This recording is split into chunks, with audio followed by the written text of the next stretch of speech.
is pangit. That's the one misconception na hindi nyo po alam sa akin, na kapag naglalabas tayo ng damit, syempre, lalo na kapag medyo pricey, we are making sure po that the quality is superb. Alam nyo ba, na yung quality ng t-shirt natin na mahal, yung $899, in order for other people to afford yung product natin, is binaba ko pa po kahit mas dagdag ang price.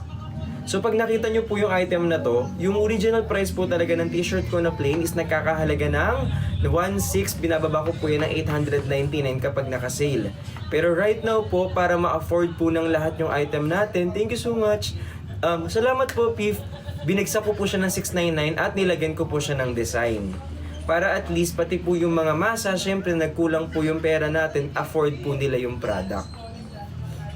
Pero honestly, if the people are not, like, you know, hindi nila nagugustuhan yung product, feeling ko hindi sila yung target market.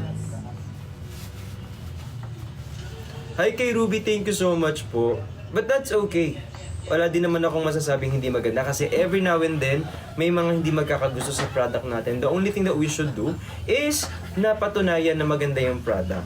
Like, I have to convince the people na neutral, na gusto yung product ko, instead of pleasing people na hindi gusto yung product ko.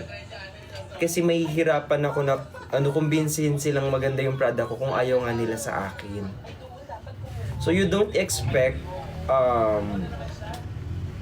someone na hindi ka gusto na magsabi ng magandang bagay sa'yo at sa produkto. Yun. So hindi ako butthurt doon sa ganun. I understand. I actually expected things like that. So sa mga may gusto po ng product ko, maganda po talaga siya. Maganda yung quality, makapal. Pwede rin po yan sa babae tsaka sa lalaki. Tapos kung gusto niyo po yung product ko, pwede po kayong mag-check out kasi 699 pesos lang yan. Alam mo, ang gusto ko lang patunayan, gusto ko lang mapatunayan ng may mga bibili sa akin despite of all of those bad things na ginagawa just to make people hate my products. So parang yun ang biggest flex ko.